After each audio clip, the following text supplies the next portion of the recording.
Welcome aboard, everybody. This is the Tropical Smoothie Cafe Frisco Bowl preview.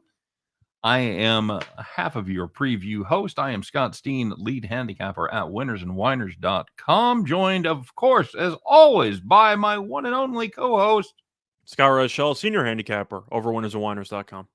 And together we do a show every day right here on your favorite streaming platform called Heading Back to the Window. We do that every day, 3 p.m. Eastern, 2 p.m. Central. So don't forget to check that out whenever you have an opportunity. But we are doing a bowl preview for each and every one of the 42 bowl games. We are now up to bowl game. Any idea what number it is, Scott?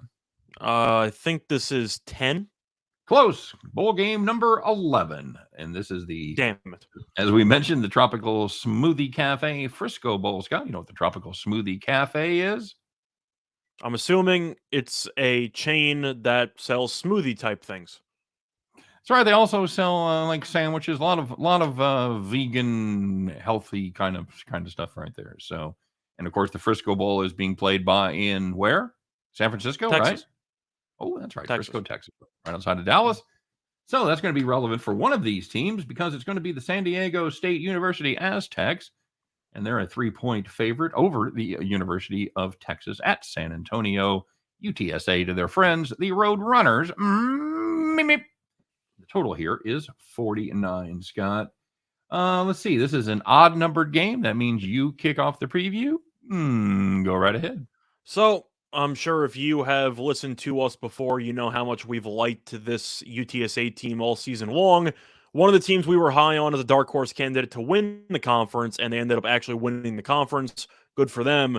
For this matchup, both teams are kind of similar because they're both really good at running the ball. The issue is that they are both really, let's just say, reliant on the running game. The passing game has not been that consistent for either team. So the question is, who's going to do it better? And I can understand why San Diego State's favored. Of course, they play in the better conference. They were great during the regular season. However, I do think motivation is going to be an issue for the Aztecs in this spot because they make a bowl game every year. They were competing for a conference title game, and they didn't just lose. They lost by 33 points. They got absolutely murdered by Utah State. And I am curious how thrilled this team is to be here when they were one win away from getting a decent bowl game. I wouldn't say a New Year's Six bowl, but they were close to getting something a little bit more high profile. Meanwhile, you have UTSA, who won its first title or its first conference title in school history. It's in Texas. We know UTSA traveled really well for that conference title game. I think the crowd's going to have a lot of Roadrunner fans. I'm taking UTSA plus the points. I don't blame you. And like you said, these are two teams that are absolutely reliant on the running game. San Diego State runs for about 175 yards a game. UTSA about 189. And I think UTSA still has the better quarterback, though. So even if you have to throw it, assuming both running games are a complete wash, who would you rather have, Harris or Brookshire? You know, you had your opportunity to lay out your case. I did. I'm just asking. I forgot to mention the quarterback disparity. Well, that's what I was headed. You got to leave me some meat on the bone. You can't just gnaw the goddamn thing just down to the I use no stats. I just set you up perfectly to use some stats. Frank Harris, good quarterback. I don't care if he's left-handed. I like left-handed quarterbacks for some reason, Scott. They look cool when they throw. But he is a true dual threat guy. He not only threw for 25 touchdown passes versus just 5 interceptions, quietly having a fantastic year. This is a guy that also ran for 6 more as he averaged 5.4 yards per carry on the ground, almost 600 yards total. He was the second leading rusher to who?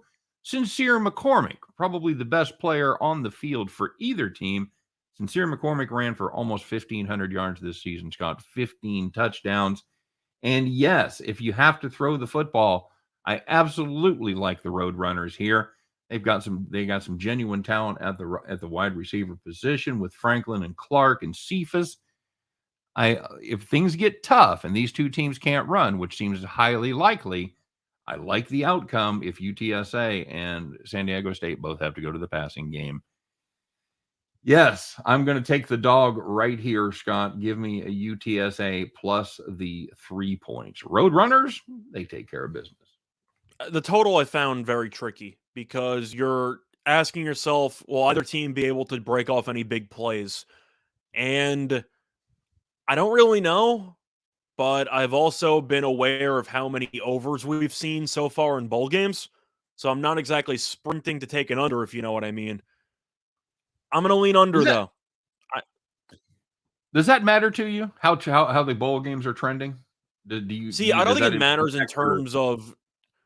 I don't think it matters based on the sense that I think other teams have noticed the other games are high scoring. I just think it matters because it seems like the odds makers have been a bit off on the actual totals for these games. And I think Okay. that's the more noticeable trend here. But I'm still looking at the under. I just think that both teams are going to try to eat up a decent amount of clock. And San Diego State, we know, kind of similar to what we talked about for Wyoming in that Idaho Potato Bowl, they're going to try to milk a bunch of clock. They might go on a couple of 7-minute drives, 8-minute drives. We know their punter's really good.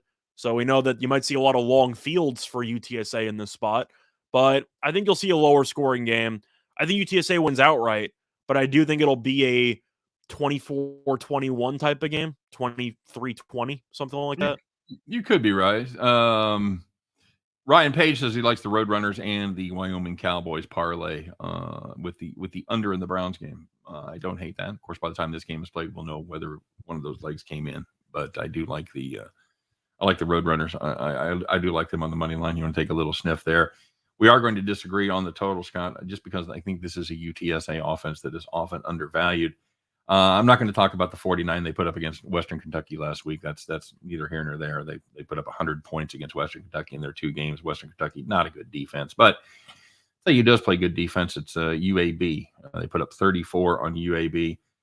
Put up 27 on Middle Tennessee State, decent defense. Put up 31 on Memphis, decent defense, and they put up 37 on Illinois. Say what you want, Illinois is a Power 5 school, so I think this is a team that can score some points. I don't. They have a better option, like we talked about with Frank Clark being able to throw the ball down the field. Frank Harris, rather, being able to throw the ball down the field. I'll lean away from you here, brother. I'll take the over 49 in this one. And I know you're taking your life in your hands when you take an over with the San Diego State Aztecs. I'm aware of their proclivities, but I think UTSA imposes their will just a little bit more. Okay, that's fair. I'm just looking at a spot where I do think game flow will dictate a lot of stubborn play calling, where both teams are still going to try to run the ball, even if they can't, because that's what their identity is. So they might be running into a wall for 3 hours. It's going to be. It's going to come down to who is the most stubborn. That's absolutely correct, and who is going to give up what they want to do and be able to switch gears a little bit better. So, all right, that's going to do it for our bowl preview for the Tropical Smoothie King Cafe Frisco Bowl. You guys, as always, don't forget to like and subscribe, all that good stuff. Hang tight. We're going to be doing a triple header today, as we'll be back right after we get everything set up with our bowl preview from the Armed Forces Bowl, featuring the University of Missouri squaring off against the Black Knights of the Army. What am I? What the Service Academy? The Academy. Thank you. The Army Academy. So there you go. All right, we'll be back with that. You guys take care. Thanks for watching. We'll see you in just a second. Bye-bye.